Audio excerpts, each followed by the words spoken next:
বড় দুঃখ পরিতাপ নিয়ে আজকে কথাটা বলতেছি আমি। আমাদের ওলামায়ে উম্মতকে, আমাদের হেফাজতে ইসলামকে, বাংলাদেশের ইসলামের যে মূল ধারা, এই মূল ধারাকে বিচলিত করার জন্য, বিভক্ত করার জন্য, ঘায়েল করার জন্য এই ফ্যাসিবাদী সরকার যেই ষড়যন্ত্রগুলো করেছে, প্রত্যেকটা ষড়যন্ত্রের স্বরূপ উন্মোচন করে বিচার করতে হবে। এই সরকার আল্লামা আহমদ শফীকে হত্যা করেছে। কেন করেছে? আল্লামা আহমদ শফী রহমতুল্লাহ আলাইকে সুকৌশলে হত্যা করে আল্লামা জুনায়েদ বাবু নগরী সহ তার অনুসারীদেরকে ঘায়েল করার জন্য ফাঁদ পেতেছে। কাজেই প্রথম আল্লামা আহমদ শফীর হত্যাকাণ্ডের সঠিক তদন্ত হতে হবে।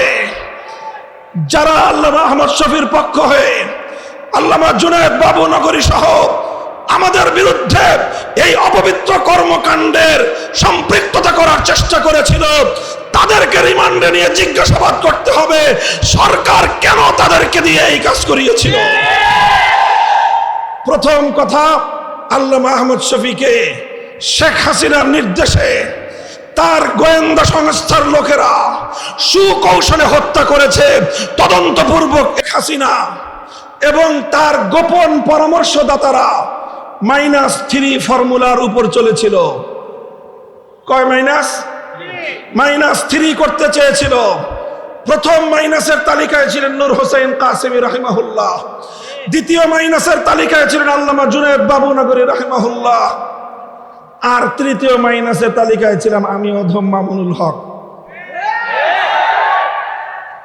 তারা আল্লামা নূর হোসেন কাসেমিকে ষড়যন্ত্রমূলক ভাবে হাসপাতালে গিয়ে গোয়েন্দা সংস্থার লোকেরা হাসপাতালকে ব্ল্যাকমেইল করে, কবজা করে, নিয়ন্ত্রণ করে, কোন প্রাণঘাতী ঔষধ প্রয়োগ করে নূর হোসেন কাসেমিকে তারা হত্যা করেছে।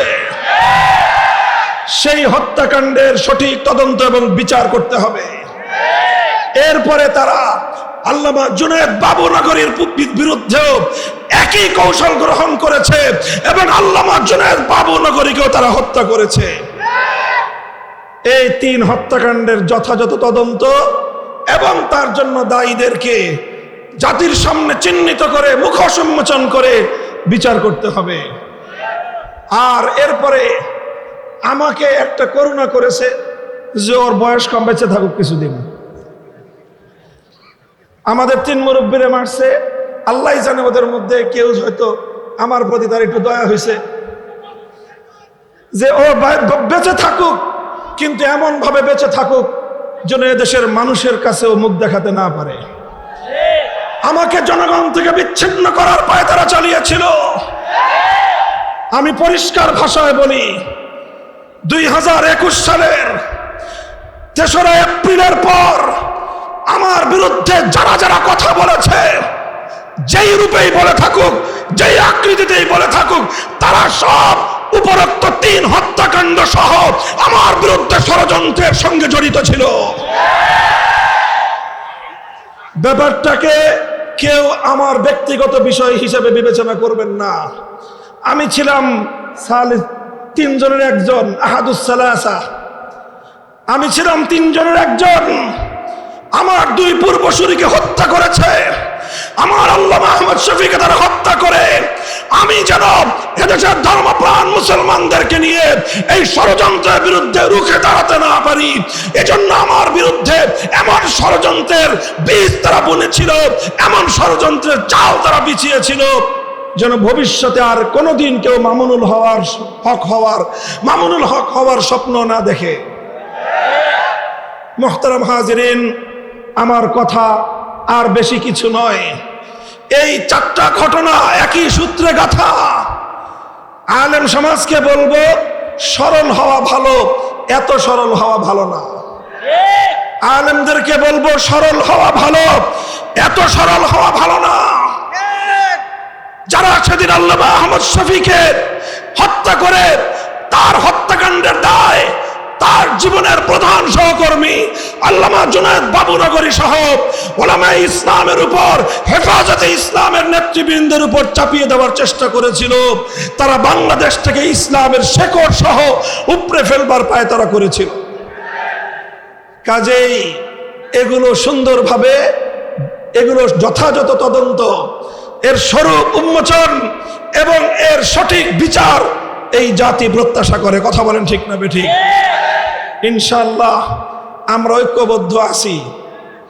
আমাদের সভাপতি সাহেব আমার জন্য মন্ত্রিত্বের কথা বলেছেন।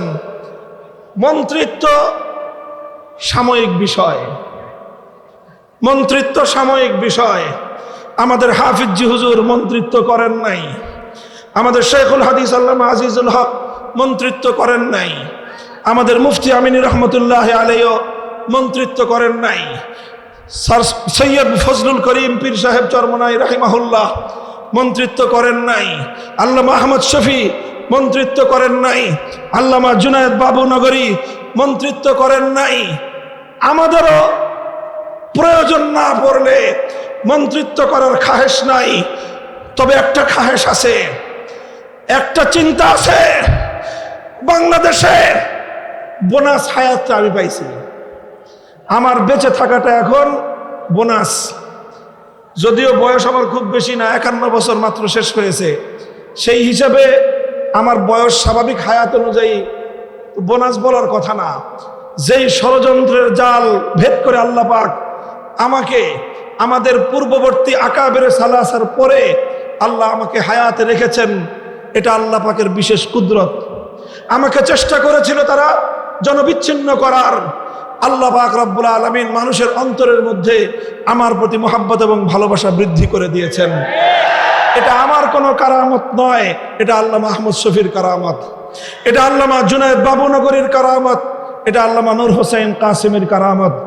তাদের এই হত্যাকাণ্ডের কথাটুকু জাতির সামনে তুলে ধরার জন্যই হয়তো আল্লাহ আমাকে বাঁচিয়ে রেখেছেন।